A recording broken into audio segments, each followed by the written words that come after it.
as you can see, throughout American history, there's been many examples on the topic of discrimination, from women gaining rights to Jim Crow laws to Martin Luther King's attempt at helping segregation. Michael Block. I'm Miguel Varias Arenas. I'm Diego Morante. I'm Santiago Morales. I'm Jonah Diaz. Our answer to the question, if economic and social inequality is stagnant in the United States today, is yes, of course it is. We can see this first with racial inequality, specifically in our students and education, where we see worse academic opportunities, where even the U.S. Department of Education shows Black students are half as likely to earn AP credits as white students, as well as bad treatment from other students, where this graph even shows while there has been progress, there still remains a gap between the two races. So these maps show the social treatment, where this is American history of the laws prohibiting and segregating students in America, while this shows how there remains to be much suspension towards Black students in America throughout the states. Racial inequalities is a serious problem in the politician workforce.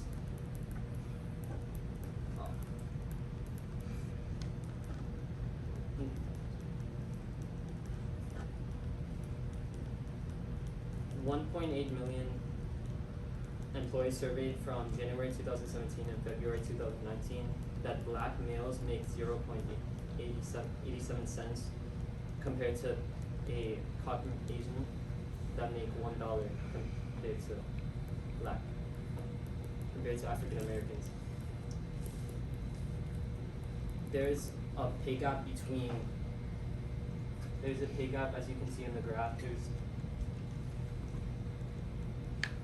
There's a pay gap between Caucasians and African Americans in the politician workforce. Adding on to that, not only is there an inequality in the pay, but there is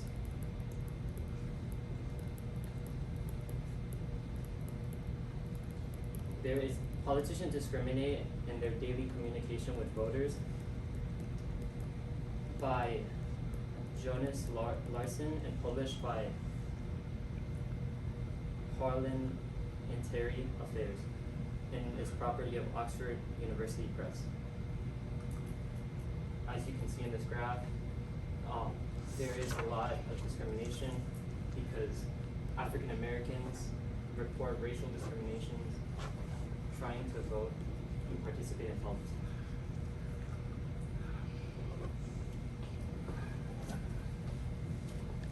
This graph shows that women's earnings as a percentage of men who are employed in the same field. So despite steady progress since 1979, over the last decade, progress has been overall stagnant. And also, as shown on the graph, women still only have 80% right here, and it's for the past 10 years, since 2010, it's been totally stagnant. And the causes of this wage gap could be a variety of things, such as discrimination of race, discrimination of gender.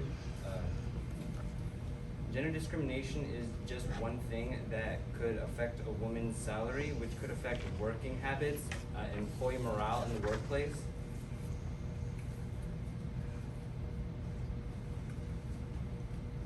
This graphic shows how much women earn for every dollar a man earns by each U.S. state.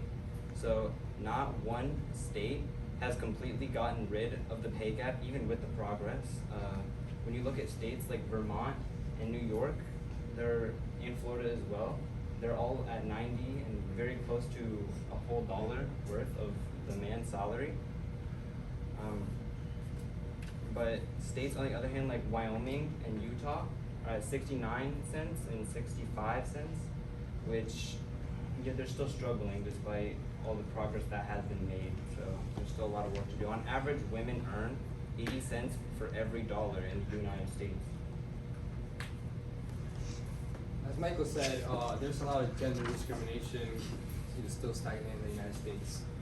we can tell here, basically in sports, there's NBA, men earn about an average of $4.5 million a year, while women only earn 75,000. We can tell that's a pretty big jump. And female basketball players earn 1.6% of the male salary. That is a really big jump when it comes to, you know, the difference in the amount they make.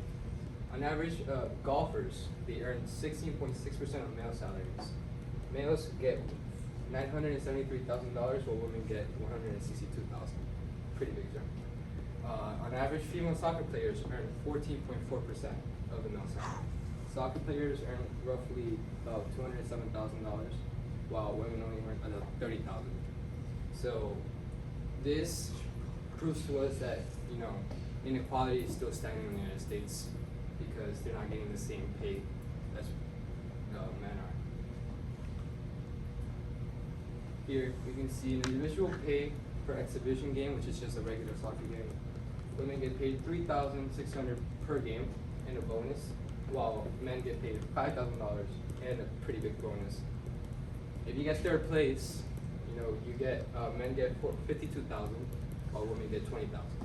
So this proves that there is a lot of inequalities when it comes to pay in sports, basically. With all the previous information in mind, one must wonder why things don't seem to be getting better in terms of America's socioeconomic equality. While this is admittedly a very complex question, one potential culprit is religion. Even though America's founding principles of freedom and civil rights were founded on secular principles, American history shows that there is a deep-seated Christian bias in American society that has been used to hinder social progress. One of the earliest forms of this was sodomy laws. In America's early history, these laws criminalized non-procreative sexual acts, that is, acts which could not produce children, but they were often enforced selectively against same-sex couples specifically. To understand religion's influence here, we need only look at the term itself. The term sodomy, which is non-procreative sexual acts, is derived from the biblical city of Sodom, which was destroyed for so-called sexual immorality, which is commonly attributed to homosexuality. This and other verses such as Leviticus 18:22 demonstrate a clear connection between Christianity and the stigmatization of homosexuality, something that plagues America socially to this day. Beyond just the scripture, it's also clear that there is a bias among Christians themselves. This survey, this chart from the Pew Research shows us how many people in various countries believe homosexuality should be accepted, and you can see that across the board, people who say that religion isn't important to them are more likely to be accepting of homosexuality, or in other words, people who are strongly religious are more likely to be prejudiced.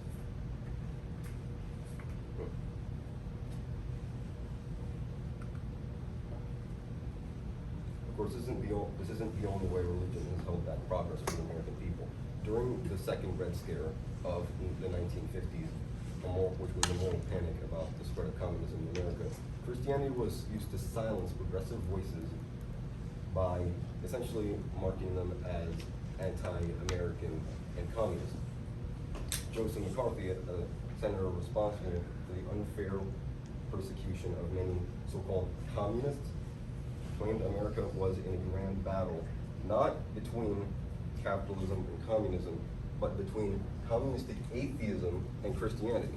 This conflation of communism and atheism allowed for the dismissal of dissenters and social activists as godless heathens, essentially, including members of the civil rights movement like Martin Luther King, who they were accused of being communist traitors for daring to demand change at a time when America was clinging to conservatism.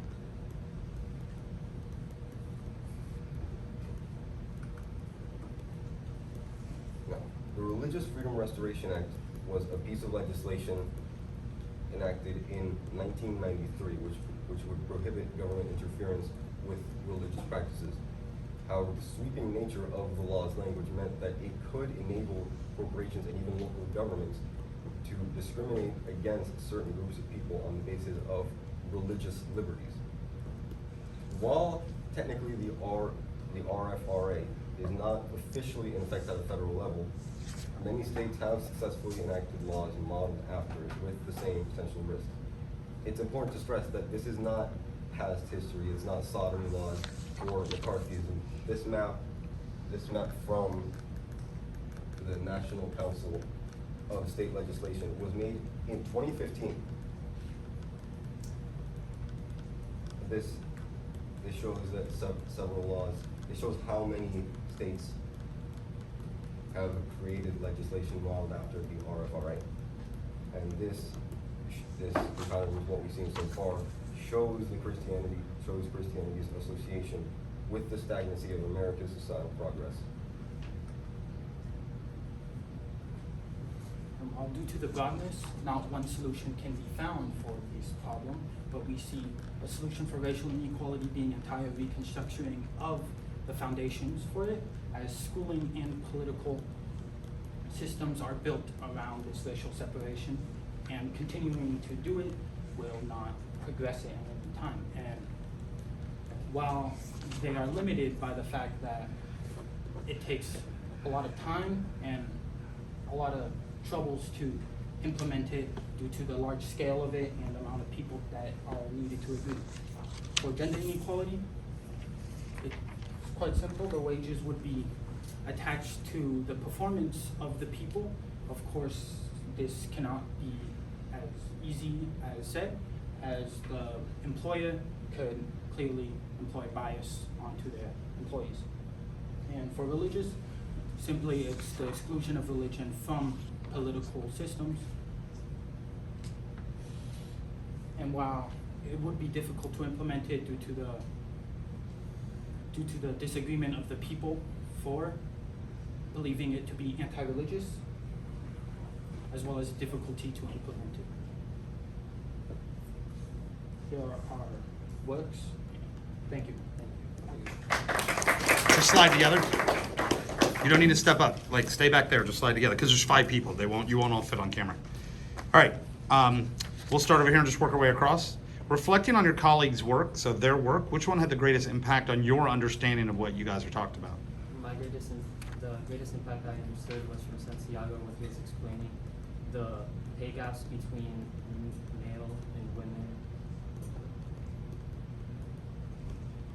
how much money they earn per game, because they are putting in the same amount of effort just to get paid way more different.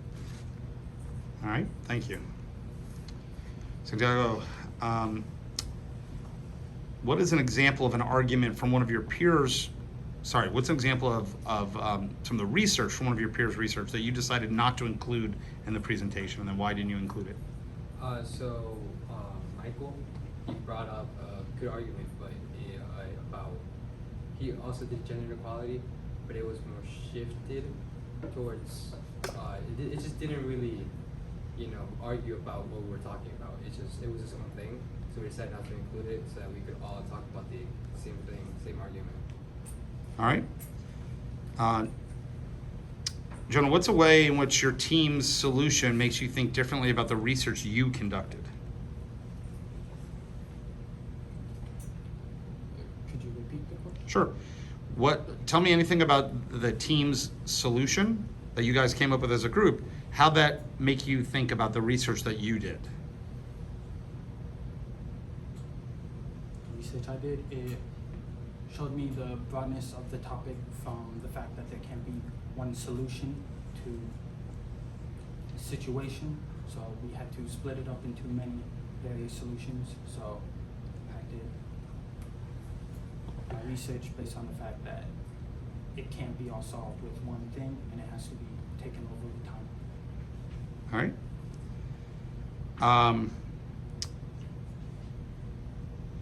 Describe one of your peers'